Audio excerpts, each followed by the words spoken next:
Well, in a show of solidarity, tens of thousands of protesters took to the streets in all 50 American states this weekend.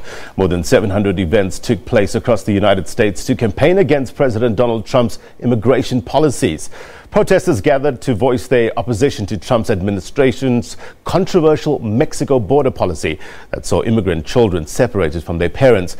This week, the U.S. Supreme Court also upheld a travel ban against people from 5 Muslim-majority countries, another issue that campaigners say undermines America's welcoming stance.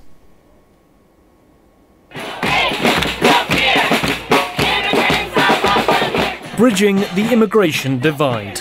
In New York City, thousands turned out to protest President Trump's immigration policies, crossing Brooklyn Bridge to symbolize the Mexico border crossing.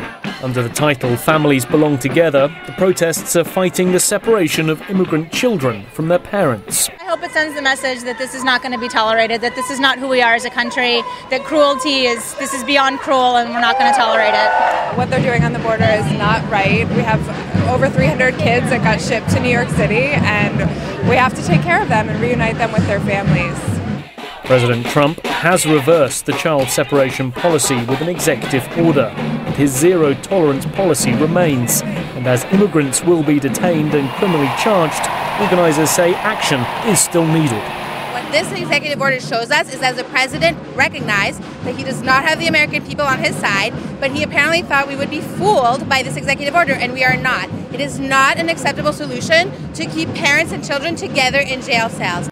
Some within New York's Jewish community are concerned about the similarities to America's dark history of refusing asylum to Jews in the Second World War. The same policies that this government is trying to implement are the same policies that kept out many of our ancestors, and is the reason why there's a branch of my family simply missing. So when we see similar terrible, unethical immigration policies that are trying to cause damage and inflict pain on families today, we know we have to stand up and say, no, this is not right. All 50 states are staging rallies on this, a day of protest.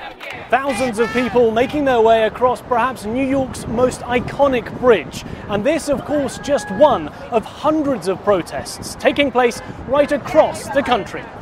And more protests are expected, while 2,000 children remain separated from their parents.